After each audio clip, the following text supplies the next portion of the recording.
అది చెప్పిన కదా హనీ కానీ అది అది కట్ అయిపోయింది. ఇట్లా చేసి ఇట్లా పెట్టేసినాం. దీని పేరు హన్విక. చిన్న క్లాస్ ఏం జరగట్లేదు. మా తమ్ముడు తొందరలో ఒక వీడియోలో తెప్పిస్తా. ఏదో పిట్టు ఉంది, పెట్టుకుంటే డబ్బు ఉంది, పెట్టుకుంటే బట్టు వంటుంది, పెట్టుంది బట్టు వస్తుందా, పిట్టి ఎట్టు పడుతుందా, బట్ట మనం అవు దీన్ని ఏమంటున్నానంటే మనకి ఎక్కువ డబ్బులు వచ్చేటప్పుడు కదా, అప్పుడు మనము నెక్లెస్ కొనుక్కోవచ్చు, మేకప్స్ కొనుక్కోవచ్చు, అన్నీ కొనుక్కోవచ్చు, డ్రెస్ కూడా కొనుక్కోవచ్చు అని చెప్తుంది.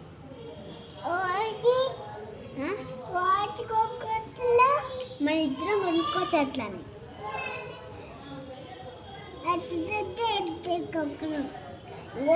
పెద్ద నాకు ఇలాంటి డ్రెస్, ఇలాంటి ప్యాంటులు, ఇలాంటి డ్రెస్ కొనుక్కోవచ్చు తెలుసా?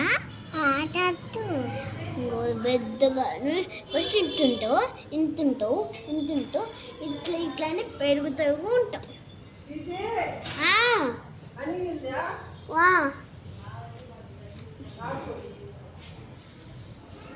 ఇది డబ్బులు ఉంది, తట్టు ఉంది, ఉంది దాచి ఇంకో ఈ డ్రెస్సులు అప్పుడు నీకు సరిపోవు. ఇంకో నువ్వు పెద్దగా అవుతావు కదా, అప్పుడు సైజులో పెద్దగా అవుతూ ఉంటుంది. ఇంకో నీకున్నావు కదా, నేను వెళ్తున్నాను కదా, అప్పుడు నీకు ఇలాంటి డ్రెస్సులు సరిపోతాయి. ఇలాంటి డ్రెస్సులు సరిపోవు, పొట్టిగా అవుతాయి. పొట్టిగా అయిపోతాయి నేను పెద్దగా అయినాక, నా అంత అయినాక. తర్వాత second class, third class, fourth class, fifth class అంతా పోతావు. అట్లా 10th క్లాస్ డిగ్రీ వరకు పోతావు. చాలా కష్టపడాలి.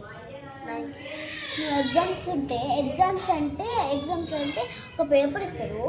మనం నేర్చుకుంటే కదా, అది ఆ పేపర్ ఇస్తారు. నేర్చుకోవాలి మనం నేర్చుకునేంత.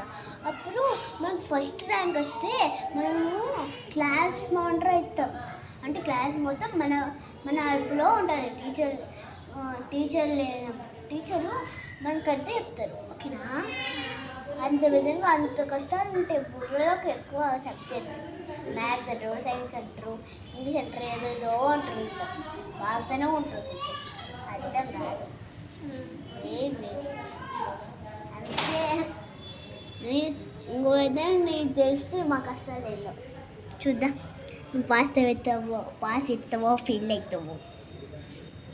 కొంతమంది చిట్టీలు పెడతారు కదా, చిన్న చిట్టీలు పెడతారు. చిట్టీలు ఎప్పుడు అప్పుడు ఇంకో రాసుకుంటారు.